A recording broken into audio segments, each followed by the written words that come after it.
Stand by for action. You're about to launch Stingray. Stingray! Stingray! What's going on, guys? Your man H Double, and in today's video I'm going to be reliving some of your golden hat childhood memories. So a lot of you must remember back in the day the classic Jerry Anderson puppet series, and believe me, some of these were some great childhood memories.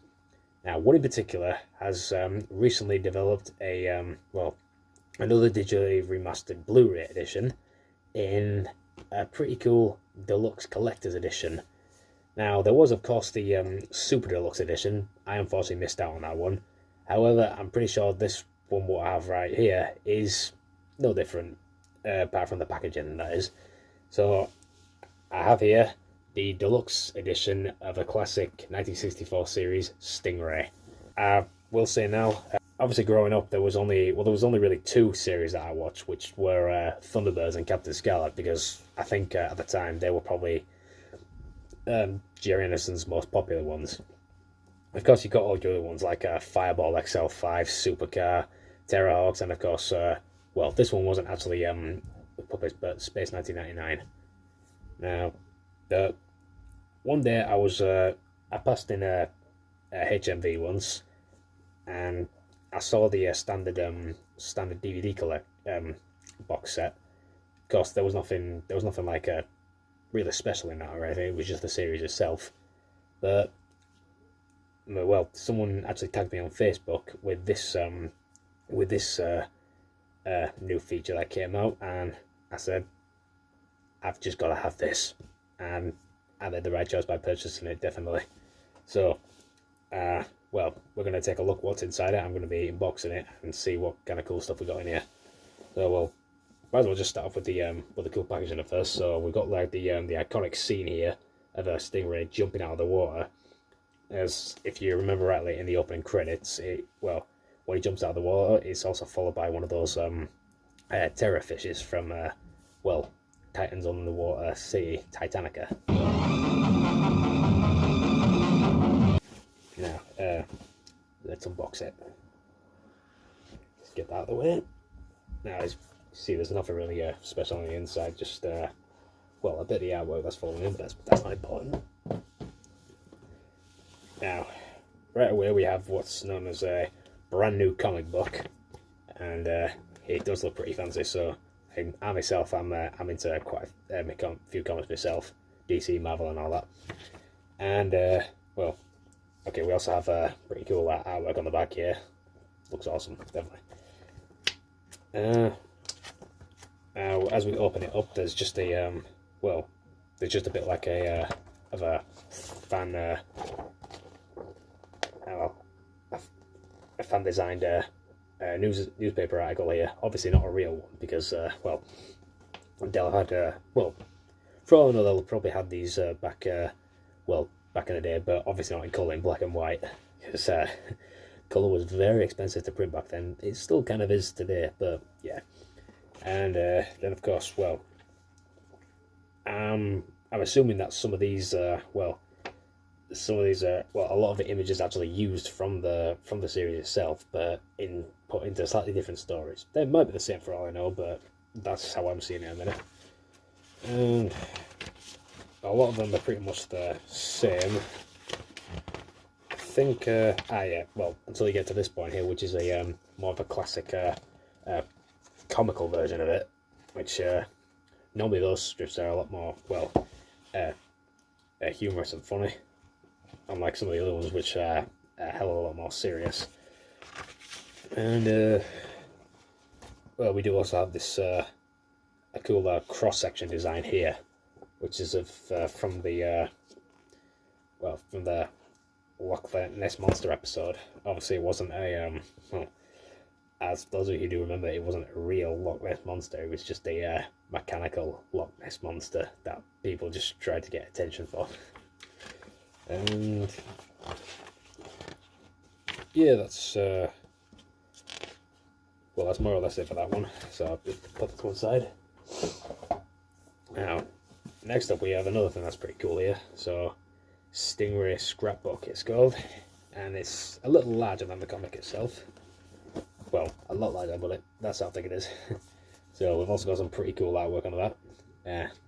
Cute looking marina right there. Alright, so let's see what's inside this bad boy. And I'm looking to like this so far. So what's inside, I'm just going to put to one side for a minute. Now, right here on the inside, this looks really cool. So, TV Century 21, well, newspaper front covers. Now, all of which seem to be Stingray, apart from one, which is this one right here, which is clearly shows Steve Zodiac from Fireball XL5. Now, that's one, of course, that I haven't watched.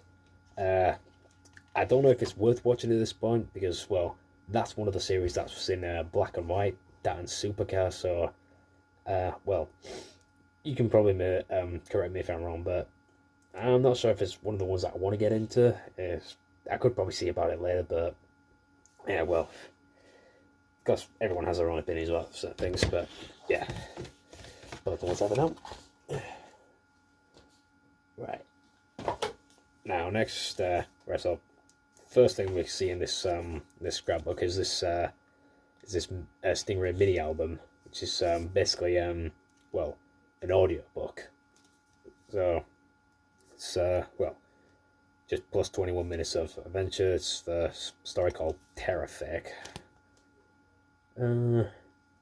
Yeah. Well, there were actually a fair few. Sorry about that. They did actually a fair few mini albums, otherwise known as audiobooks, for a fair few of the Jerry Anderson series. The only ones I've really listened to are the ones from Captain Scarlet, which were cool, but I would have preferred if there were an actual well, image episode, if you get me. If that makes any sense. Of course it does. Now, next up, we also have this Waltland Home Movies brochure. It looks, well, obviously it's not the standard size of the brochure now, it is, but this is still pretty cool. It's just has things like comedies, westerns, and classic science fiction, action thrillers, all that kind of stuff. And we just have a bit of an article right here on Stingray itself. Some pretty cool features, and yeah, also talks well, a little about some of the episodes itself. So Stingray's launch, Deep Heat, and yeah, this one, Big Gun. That's actually one of my favourite episodes. Is that? And I don't point out. So side. Now, well, this is just some artwork, even though well, some people probably must get mistaken when they first see it, because it says Stingray colouring book, but all it is just well, a piece of plastic advertising well, basically what the colouring books looked like back in the day, I'm assuming. And another one here, which is well, basically just well, both artwork and different layouts of the characters. So you got all of them. You got Troy, you got Phones, Commander Shaw, Alana, Marina, Titan, the Amphibians, and Agent X20. Those are more or less all the main characters. Well, all apart from one, which is Lieutenant Fisher. For some reason I haven't marked him down here, but that doesn't matter. Of course, they also have the well, each view of Stingray itself from Brea side, and yeah, all the other views. And well, on the other side, it's well, it's a bit difficult to get around because they're kind of facing opposite ways. Yeah. And yeah, well, I think it mostly just tells you a bit about the story itself, who it's illustrated by, who the music's composed by, which is obviously the legendary Barry Gray. Awesome composer, definitely. Now, well, this is probably something more towards the advertisement they showed earlier. So, Stingray Fun Book, which is says colouring and sticker fun with Stingray. So, just take a brief look on the inside. Oh, got every colour in a Stingray there, just for colour. And a fair few others, but in the middle, of course, we've got the stickers that can be added onto the drawing itself, and I think basically you just need to choose the right colours to go with it. I've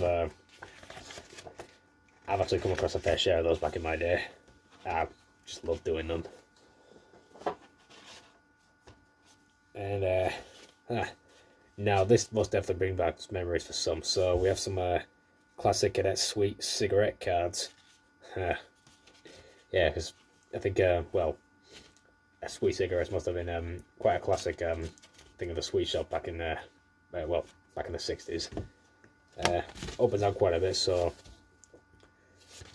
start right here with some of the classic Stingray characters, and then as we open it up, there's a few more of the vehicles in this section. Then we have well, both well, pretty much both well, some of the villains and a lot of the yeah. So we have both well, both the locations and some of the enemy vehicles too, which look pretty cool. And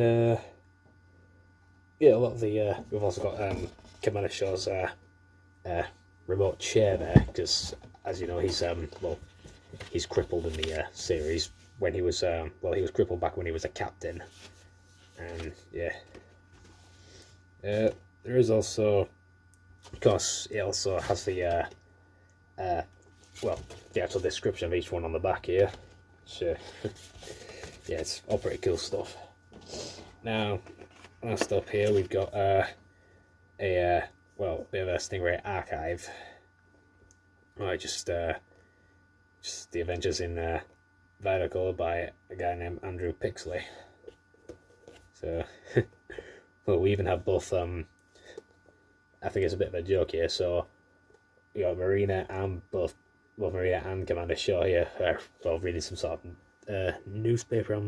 Well, Commander Shaw's reading a newspaper, but Marina's looking at what seems to be some sort of fashion magazine. I'm assuming Atlanta got her into that. And yeah, inside, well, it's some people might find it interesting, but these stuff, I'll kind of be honest, I find a little bit boring. Forgive me for saying that, for any big Stingray fans out there, but yeah, this is probably something I'll look at now and then, but undoubtedly something that I'll well, be super into reading, of course. Let's just find somewhere else for that. I'm running out of space here. And finally, so we have yep, we've got the World, well, WASPs, as in World Aquanaut Security Patrol, Aquanaut license and identity card.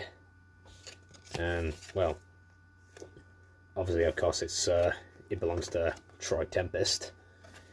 Signed by Sam Shaw, aka Commander Shaw. I hereby certify that the holder of this license is a fully qualified WASP Aquanaut and is certified to pilot all Stingray class combat patrol submarines. Quite catchy, that. Validation date. Blimey. Well, it's not even valid yet, and I wonder if I'll even be alive that day. So the validation date is 4th of October 2064. That's quite some years away.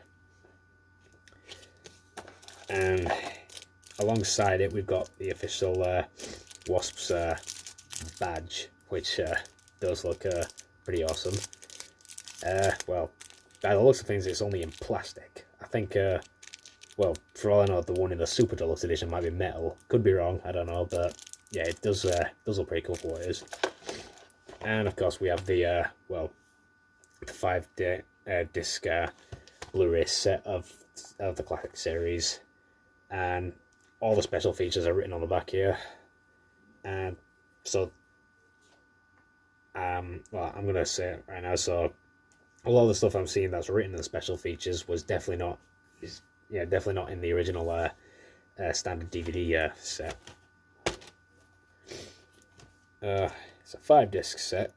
Now, only the first 4 discs are actually the series itself. However, in the first disc, which is what's that? Yeah, so Stingray itself, of course. There is also the additional audio commentary with Jerry Emerson.